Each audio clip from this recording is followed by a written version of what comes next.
Hi, me methodology psychology master Venkateswarlu sir from Nellore. ఇంతకుముందు వీడియోలో మనం పూర్వ బాల్య దశలో సాంఘిక వికాసం ఎలా అభివృద్ధి చెందుతుంది అనే దాన్ని డిస్కస్ చేశాం. ఈ వీడియోలో ఉత్తర బాల్య దశలో సాంఘిక వికాసం ఎలా అభివృద్ధి చెందుతుంది పిల్లలలో. ఉత్తర బాల్య దశ, లేట్ చైల్డ్హుడ్ 6 years నుంచి 10 లేదా 12 సంవత్సరాలు. Okay, very important point. ఈ దశలో పిల్లలు మన బడికి రావడం జరుగుతుంది 1వ తరగతికి. అందువల్ల పాఠశాల దశగా పిలువబడేది ఏది అంటే ఉత్తర బాల్య దశ. ఈ దశలో పిల్లలు ఆటలకు ఎక్కువ ప్రాధాన్యతనిస్తారు, అది కూడా జట్టు ఆటలకి. అందువల్ల జట్టు దశగా పిలువబడేది ఏది అంటే ఉత్తర బాల్య దశ. ఈ జట్టులకి ఒక పేరు ముఠాలు, కాబట్టి ముఠా దశగా పిలువబడేది ఏది అంటే ఉత్తర బాల్య దశ. ఈ దశలో ఏర్పడే ముఠాలకు కావలసినటువంటి శిక్షణ, అనుభవం, సంసిద్ధత ఎక్కడ లభిస్తుంది అంటే దీని ముందు చెప్పుకున్నటువంటి పూర్వ బాల్య దశలో లభిస్తుంది. ఓకేనా, రైట్. సరే, ఒక్కసారి జాగ్రత్తగా చూడండి. ఈ దశలో పిల్లలు స్నేహితులకు అధిక ప్రాధాన్యతనిస్తారు. స్నేహితులతో ఉండొద్దు అని ఆక్షేపణ చెప్పినప్పుడు వాళ్ళు బాగా అసంతృప్తికి లోనవ్వడం జరుగుతుంది. ఎవరు? పిల్లలు. పెద్దలతో తిరుక్కోవడము అట్లా మాట్లాడరు, కానీ అంత ముదిరిపోరు, కానీ పిల్లలు అసంతృప్తికి లోనవుతారనమాట. ఓకేనా, అంటే పిల్లలు టయానికి అన్నానికి ఇంటికి రారు, ఆటల్లో పడిపోతారు. స్కూల్ వదిలిన తర్వాత ఎక్కువ ఆడుకుంటూ ఉంటారు. ఇలా టైము పాడు లేకుండా ఎక్కువగా ఆటల్లో మునిగి తేలేటటువంటి దశ ఏది అంటే ఉత్తర బాల్య దశ. ఓకేనా, రైట్. ఒక్కసారి చూడండి, ముఠా దశగా పిలువబడేది ఉత్తర బాల్య దశ. ఓకే, నెక్స్ట్ స్నేహితులతో ఎక్కువగా గడిపేటటువంటి దశ ఉత్తర బాల్య దశ. ఇలా స్నేహితులతో ఎక్కువ సమయం గడిపేటప్పుడు పెద్దలు అలా స్నేహితుల దగ్గరికి పోనీయకుండా చేసిన, వాళ్ళతో ఆటలాడకుండా చేసిన అసంతృప్తికి ఎక్కువగా గురి అయ్యేటటువంటి దశ ఏది అని అంటే ఉత్తర బాల్య దశ. ఓకేనా, రైట్. నెక్స్ట్ సాంఘిక మితిని అర్థం చేసుకోగలిగే దశ ఏది అని అంటే ఉత్తర బాల్య దశ. సాంఘిక మితి. సాంఘిక మితి అంటే అర్థం ఏంటంటే ఈ ముఠాలో అంటే ఈ జట్టులో తన స్థానం ఏంది, ఇతరుల స్థానం ఏంది అని గ్రహించడం. ఓకేనా, రైట్.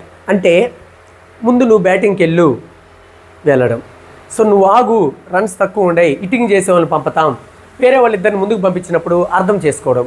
ఇలా ముఠాలో జట్టులో తన స్థానం ఏంది, ఇతరుల స్థానం ఏంది అని గ్రహించగలగడాన్నే ఇక్కడ సాంఘిక మితి అని అంటాం.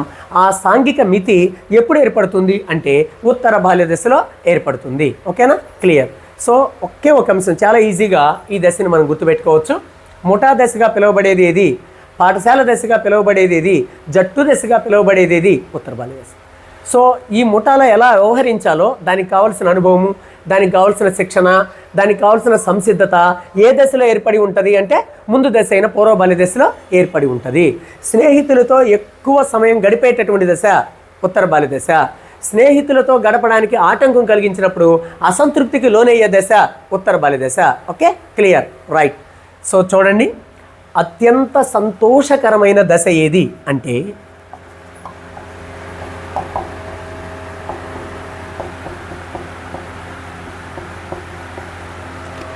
చూడండి, నీ జీవితంలో హ్యాపీ మూమెంట్ ఏంటంటే ప్రతి ఒక్క వ్యక్తి, మనం కూడా నా బాల్యం, బాల్యంలో గోళీలాట ఆడుకున్నాను, వాగుల్లో ఈత కొట్టాను, కోతి కొమ్మంచి ఆడుకున్నాను, చింత చెట్టు మీద చింత చిగురు తిన్నాను, ఇలా చెప్పుకుంటూ ఉంటాం. కాబట్టి ఈజీగా బట్టి పట్టాల్సిన అవసరం లేదు. ఒక వ్యక్తి జీవితంలో అత్యంత సంతోషకరమైన దశ ఏది అంటే ఉత్తర బాల్య దశ. ఓకేనా, మురికి వయసుగా పిలువబడేది ఏది? మురికి వయసు. మట్టిలో బుడదలో ఏడబడతాడా గొడలన్నీ చించుకుంటా పేడంతా పూసుకొని వస్తారు, కాబట్టి ఆటల్లో నిమగ్నమై మురికి వయసుగా పిలువబడేది ఏది అంటే ఉత్తర బాల్య దశ. నెక్స్ట్, ఇలా ఆడుకునేటప్పుడు గొడవలు వేసుకొని కూడా వస్తారు పిల్లలు. ఈ ఆటల్లో కానీ ఉన్నంతసేపు బాగుంటారు, ఆడుకుంటుంటారు, వెంటనే కొట్టుకుంటారు, అలగతారు, కొన్ని రోజులు పలుకోకుండా కూడా ఉంటారు. అందువల్ల జగడ గొండ్ల దశగా పిలువబడేది ఏది? జగడ గొండ్ల దశగా పిలువబడే దశ ఏది? ఉత్తర బాల్య దశ. జగడగొండలు అంటే గొడవలు వేసుకునే దశ అన్నారు. Okay, very important point. అనుకరణ దశగా పిలువబడేది ఏది? అనుకరణ దశగా పిలువబడేది ఏది? ఇదేంది సార్, శైశవ దశలో 7-8 నెలలప్పుడే అనుకరణ ఏర్పడుతుందని చెప్పారు కదా. ఎస్, అనుకరణ ప్రారంభమయ్యేది శైశవ దశ, ఒక 7 నెలలు లేదా 8 నెలల వయసులో. ఆ అనుకరణ పూర్వ బాల్య దశలో కూడా ఉంటుంది. అనుకరణ అత్యధికంగా గరిష్టంగా ఉండే దశ ఉత్తర బాల్య దశ. రైట్. సో ఎక్కువగా చూడండి, అనుకరణ ప్రారంభమయ్యేది శైశవ దశ 7 లేదా 8 నెలల వయసులో. అనుకరణ ఎక్కువగా లేదా గరిష్టంగా ఉండే దశ ఏది అంటే ఉత్తర బాల్య దశ. అంటే పిల్లలు అనుకరణ ద్వారా ఉపాధ్యాయుడు గీసిన బొమ్మల్ని, ఉపాధ్యాయుడు చెప్పిన పాఠంలోని భావనలను, అనుకరణ ద్వారా పిల్లలు ఆటల్లోని నియమాలను లేదా ఆటల్లోని మెలకువల్ని, ఇలా అనుకరణ గరిష్టంగా ఎక్కువగా ఉండే దశ ఏది అంటే ఉత్తర బాల్య దశ. ఓకేనా? That's all. క్లియర్? సో మనము ఆల్రెడీ ఉన్న 4 ఆటల్లో ఒక ఆట శైశవ దశలో ఆడేస్తే ఏకాంతర క్రీడలు, మిగిలిన 3 ఆటలు ముందు దశలోనే ఆడేశారు. ఈ దశలో దాని కొనసాగింపు ఎక్కువగా జరుగుతుంది. సహకార క్రీడలైన క్రికెట్ కానీ, కబడ్డీ కానీ, ఖోఖో కానీ అవన్నీ కూడా పిల్లలు ఎక్కువగా జట్లలో ఆడుతూ ఉంటారు. ఇది ఉత్తర బాల్య దశకు సంబంధించినటువంటి ముఖ్యమైన అంశం. ఓకే. సో ఇక్కడ ఇంపార్టెంట్ ఏంటి అంటే సాంఘిక మితి ప్రారంభమయ్యే దశ. అంటే జట్టులో తన స్థానం, ఇతరుల యొక్క స్థానాన్ని అర్థం చేసుకోగలిగే దశ ఉత్తర బాల్య దశ. అనుకరణ అత్యధికంగా ఉండే దశ ఉత్తర బాల్య దశ. నెక్స్ట్ ముఠా దశగా పిలువబడేది ఉత్తర బాల్య దశ. ఓకేనా? క్లియర్. ఈ 3 ఇంపార్టెంట్ అంశాలు. నెక్స్ట్ కౌమార దశ. వికాసం కౌమార దశలో ఎలా అభివృద్ధి చెందుతుంది? కౌమార దశ, అడల్సెన్స్ అని అంటాం. ఓకేనా? రైట్. సో ఈ వయసు ఎంత అంటే 13 లేదా 14 సంవత్సరాల నుంచి 18 సంవత్సరాల వరకు ఉండేటటువంటి దానిని కౌమార దశ. ఓకే. రైట్. అడాలసెన్స్ అనేటటువంటి ఆంగ్ల భాషా పదం అడాలసర్ అనేటటువంటి లాటిన్ భాషా పదం నుంచి ఏర్పడింది. అడాలసర్ అంటే అర్థం ఏంటి అంటే పరిపక్వత చెందడం లేదా పక్వానికి రావడం అని అర్థం. ఓకేనా? టు గ్రో ఇంటూ మెచ్యూరిటీ అని అర్థం. ఓకే. రైట్. సో ఈ కౌమార దశ మానవుని యొక్క జీవితంలో ముఖ్యమైన దశ. మానవుని యొక్క జీవితంలో సందిగ్ధ వయస్సు. ఏంది సందిగ్ధం అంటే సమాజం పరంగా అంతకుముందు లేనటువంటి శారీరక మార్పులు పిల్లలలో ఈ దశలో ఉధృతంగా కనపడతాయి. అంటే చిన్న చిన్న మేసాల గడ్డాలు రావడం, ఆడపిల్లలకైతే ద్వితీయ లైంగిక లక్షణాలు, గౌణ లైంగిక లక్షణాలు కనపడడం. సో లోపల గ్రంథుల పరంగా కానీ బయటికి బాహ్య రూపంగా పరంగా కానీ ఎక్కువ మార్పులు వస్తాయి. కాబట్టి నేను పిల్లవాడినా లేకపోతే పెద్దవాడినా, సో పిల్లలతో ఆడుకుంటుంటే రే గోసద్దిలాగా ఉండవు, పిల్లకాయలు తేంద్రా అని అంటారు పెద్దలు. పోనీ పెద్దవాళ్ళతో ఆడుకుందామంటే రే పిల్లనాయాల మాతేంద్ర నువ్వు ఆడుకుండేదే అని వాళ్ళు రానివ్వరు. ఇలా సందిగ్ధ వయసుగా పిలువబడేటటువంటిది ఏది అంటే కౌమార దశ. ఓకే. రైట్. సరే, ఇది శారీరక వికాసంలో శరీరం పరంగా వచ్చే మార్పులు అక్కడ చెప్పుకుంటాం. మానసిక వికాసంలో తెలివితేటల పరంగా వచ్చే మార్పులు అక్కడ చెప్పుకుంటాం. మానసిక వికాసంలో ఎమోషన్స్ పరంగా ఉద్వేగాలలో వచ్చేటటువంటి ఆ మార్పుని ఉద్వేగ వికాసంలో చెప్పుకుంటాం. ఇప్పుడు సోషల్ డెవలప్మెంట్లో ఏం మార్పులు వస్తాయి? సో సాంఘిక వికాసం పరంగా ఈ దశ క్లిష్టమైనది అని చెప్పచ్చు. ఓకేనా? సాంఘిక వికాసం పరంగా క్లిష్టమైనటువంటి దశ ఏది అంటే కౌమార దశ. ఎందుకు అని అంటే రైట్ చూడండి, ఈ యొక్క దశ ప్రారంభంలో ఏమి ఎక్కువ ఉంటుంది అని అంటే సమవయస్కుల యొక్క ప్రభావం ఎక్కువ ఉంటుంది. ఈ దశ ప్రారంభంలో ఏమి ఎక్కువ ఉంటుంది? సమవయస్కులు, ఫ్రెండ్స్, స్నేహితుల యొక్క ప్రభావం ఎక్కువగా ఉంటుంది.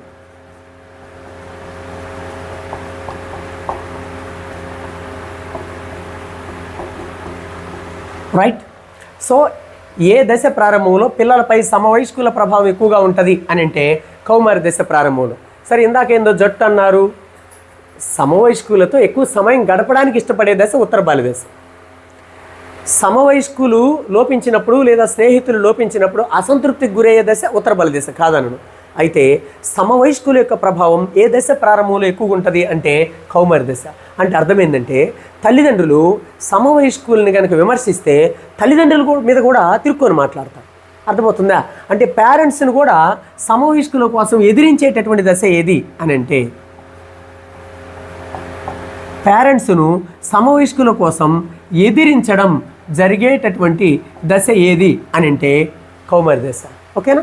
అంటే సమవయస్కులకు సంబంధించినటువంటి తాదాత్మ్యీకరణం చెందేటటువంటి దశ ఏది అని అంటే కౌమార దశ. సో ఈ సమవయస్కులకు సంబంధించినటువంటి తదాత్మ్యీకరణం చెందేటటువంటి దశ ఏది అంటే కౌమార దశ. తదాత్మ్యీకరణం అంటే ఇది పర్సనాలిటీ మూర్తిమత్వం అనే పాఠంలో రక్షక తంత్రాల దగ్గర వస్తుంది, అది వేరే కాన్సెప్ట్. ఇక్కడ ఏంటంటే నన్నేమైనాను, నా ఫ్రెండ్ని ఏమనంటే నేను ఒప్పుకోను. సో నా మీద నా ఫ్రెండ్ మీద దెబ్బ పడితే నా మీద దెబ్బ పడినట్టే, సినిమా డైలాగు.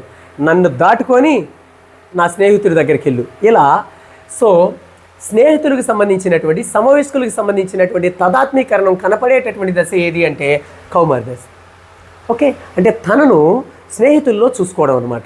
సో ఈ దశ ప్రారంభంలో స్నేహితుల కోసం సొంత తల్లిదండ్రులు కూడా ఎదిరించడం జరుగుతుంది. కాబట్టి సాంఘిక వికాసం పరంగా క్లిష్టమైనటువంటి దశ ఏది అంటే కౌమార దశగా చెప్పుకోవాలి. రైట్.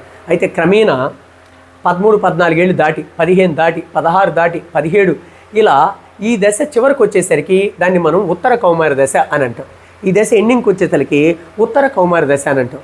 అక్కడ పిల్లలకి సొంత గుర్తింపు కోరుకుంటారు. రైట్. అంటే స్నేహితుల మీద డిపెండ్ అవ్వడం కాకుండా నేనేదో సాధించాలి, సో నేను మంచి పేరు తెచ్చుకోవాలి, ఇలా సొంత గుర్తింపును కోరుకుంటారు. అలానే ఏ గూటి పక్షులు ఆ గూటికి పోతాయని స్నేహితుల సంఖ్యలో తగ్గిపోతుంది. సో వాళ్ళ విలువలకి వాళ్ళ అభిరుచులకి దగ్గర సంబంధం ఉండే స్నేహితులను ఎన్నుకొని కొద్దిమంది స్నేహితులతోనే సో ఈ దశ యొక్క చివరికి పిల్లలు స్నేహం చేయడం జరుగుతుంది. రైట్. కాబట్టి ఇక్కడ గుర్తుపెట్టుకోండి, సొంత గుర్తింపు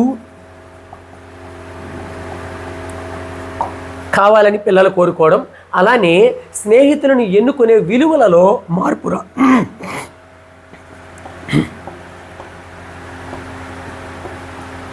రైట్. చూడండి జాగ్రత్తగా. పిల్లలు ఈ దశ చివరికి వచ్చేసరికి సొంత గుర్తింపును కోరుకోవడం, అలానే అందరినీ కాకుండా తన అభిరుచులకి తన ఇష్టాలకి ఓకేనా తన సామర్థ్యాలకి తన యొక్క భావాలకి దగ్గర సంబంధం కలిగినటువంటి ఫ్రెండ్స్ని మాత్రమే ఎన్నుకోవడం జరుగుతుంది. అంటే స్నేహితులను ఎంపిక చేసుకోవడంలో విలువలలో మార్పు రావడం వల్ల సమవయస్కుల సంఖ్య తగ్గుతుంది. కిందికి యారో మార్క్ పెడుతున్నా. సమవయస్కుల యొక్క ప్రభావం తగ్గుతుంది, స్నేహితుల యొక్క సంఖ్య తగ్గుతుంది. సో ఏ దశలో అని అంటే కౌమార దశలో, పర్టికులర్గా ఏ దశలో అని అంటే ఉత్తర కౌమార దశలో. ఆప్షన్లో ఉత్తర కౌమార దశ అని ఉంటే మల్టిపుల్ చాయిస్లో అప్పుడు అది పెట్టాలి. సో ప్రారంభంలో ఏమో సమవయస్కుల ప్రభావం ఎక్కువ ఉంటుంది, వారి కోసం సొంత తల్లిదండ్రులను కూడా ఎదిరించడం జరుగుతుంది, వారి కోసం తాదాత్మీకరణం అనేది చెందడం జరుగుతుంది. ఓకే, క్రమేణా ఈ దశ చివరికి వచ్చేసరికి సొంత గుర్తింపును కోరుకోవడం వల్ల ఒక పిల్లవాడు స్నేహితులను ఎంపిక చేసుకోవడంలో విలువలలో మార్పు రావడం వల్ల తన విలువలు తన అభిప్రాయాలకు దగ్గరగా ఉన్న వారిని మాత్రమే వారితో మాత్రమే స్నేహం చేయడం వలన సమవయస్కుల ప్రభావం క్రమేణా తగ్గి సో ఆ పిల్లవాడు సొంత గుర్తింపును కోరుకోవడం జరుగుతుంది. అదే దశలో అంటే కౌమార దశ, పర్టికులర్గా ఏ దశలో అంటే ఉత్తర కౌమార దశ. ఓకేనా. రైట్. లేట్ అడల్ట్ స్టేజ్ అని గుర్తుపెట్టుకోవాలి. క్లియర్. నెక్స్ట్ చూడండి ఇక్కడ జాగ్రత్తగా. సాంఘిక స్థిరత్వం ఏర్పడేటటువంటి దశ అంటే ఈ దశ చివరికి వస్తేకి సోషల్ డెవలప్మెంట్ పరంగా స్థిరత్వం,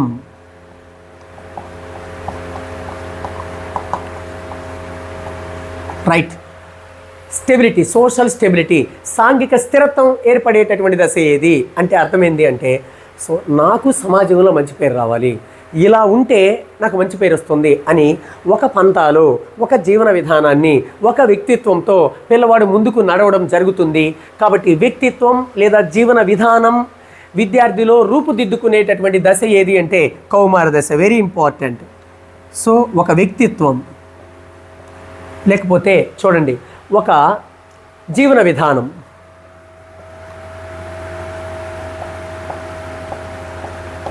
సో ఒకసారి చూడండి, విద్యార్థిలో ఒక ఖచ్చితమైన వ్యక్తిత్వం లేదా ఒక మంచి జీవన విధానం రూపుదిద్దుకునే లేదా ప్రారంభమయ్యే దశ ఏది అంటే కౌమార దశ.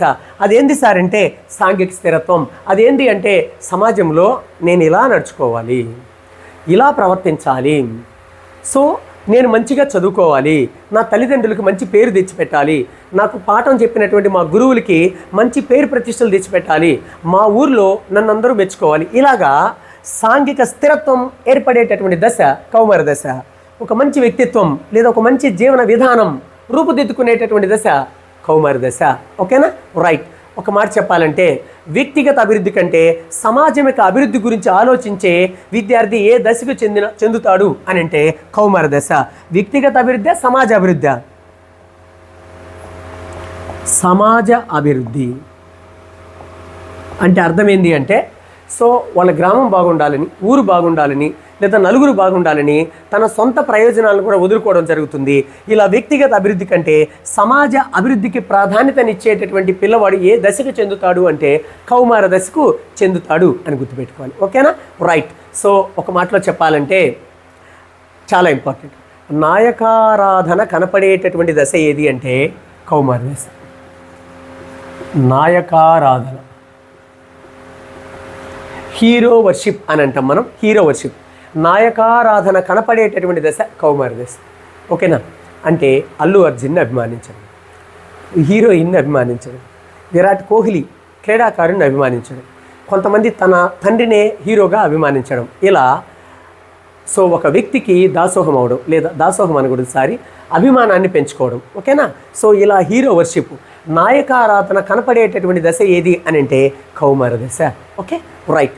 ఒక మాటలో చెప్పాలంటే ఈ సాంఘిక వికాసం ఏ దశల్లోనైనా, శైశవ దశ కావచ్చు, పూర్వబాల్య దశ కావచ్చు, ఉత్తర బాల్య దశ కావచ్చు, కౌమార దశ కావచ్చు. సో ఈ సాంఘిక వికాసం మీద ఎక్కువగా ప్రభావితం చూపించే అంశాలు ఏంటి అంటే మీకు అందరికీ తెలిసినవే. ఒకటి కుటుంబం. ఓకేనా? ఆ కుటుంబంలో ఉండే సభ్యులు. 2 సమవయస్కులు అంటే స్నేహితులు. 3 పాఠశాల, ఆ పాఠశాలలో ఉండే సమవయస్కులు, ఉపాధ్యాయులు. ఓకేనా? రైట్. నెక్స్ట్ మీడియా, సో ప్రసార మాధ్యమాలు, టీవీ, ముఖ్యంగా మొబైల్, సెల్ ఫోన్. ఇప్పుడు మీడియా. ఒక మాటలో చెప్పాలంటే మొత్తం సమాజం. కానీ సాంఘిక వికాసం మీద ప్రభావితం చూపించే కారకాలు ఏంది అని అంటే కుటుంబం, సమవయస్కులు, పాఠశాల, మీడియా అంటే ప్రసార మాధ్యమాలు, సమాజం. ఇవన్నీ కూడా వివిధ దశలలో విద్యార్థులపైన ఎక్కువగా ప్రభావితం చూపిస్తాయి. ఓకేనా? క్లియర్. సో 4 దశల గురించి చెప్పుకున్నాం. సాంఘిక వికాసం శైశవ దశలో అప్పుడే ప్రారంభమవుతుంది, అది కుటుంబానికి మాత్రమే పరిమితమై ఉంటుంది. పూర్వబాల్య దశలో అది చాలా ముఖ్యమైన దశ, పునాది దశ. భవిష్యత్తులో సాంఘిక వికాసం రూపుదిద్దుకోవడానికి పునాదులు పూర్వబాల్య దశలోనే పడుతాయి. ఓకేనా? నెక్స్ట్ సమవయస్కులు ఎక్కువ మంది ఉంటారు, ఎక్కువ సంఖ్యలో ఉంటారు. ముఠా దశ. సమవయస్కులు లోపించినప్పుడు అసంతృప్తికి లోనవుతారు. సో సంతోషకరమైన జీవితంలో హ్యాపీనెస్ మూమెంట్, సంతోషకరమైన దశ, మురికి దశ, జగడగొండ్ల దశ, అనుకరణ అత్యధికంగా ఉండేటటువంటి దశ. ఓకేనా? సాంఘిక మితి ఏర్పడే దశ ఉత్తర బాల్య దశ. సాంఘిక మితి అంటే జట్టులో నా స్థానం ఏంది, ఇతరుల స్థానం ఏంది అర్థం చేసుకోవడం. కౌమార దశ క్లిష్టమైనది. ఎందుకు అంటే సమవయస్కుల కోసం తల్లిదండ్రులనే ఎదిరించేటటువంటి దశ. రైట్. ఎక్కువ మంది సమవయస్కులు ప్రారంభంలో ఉంటారు.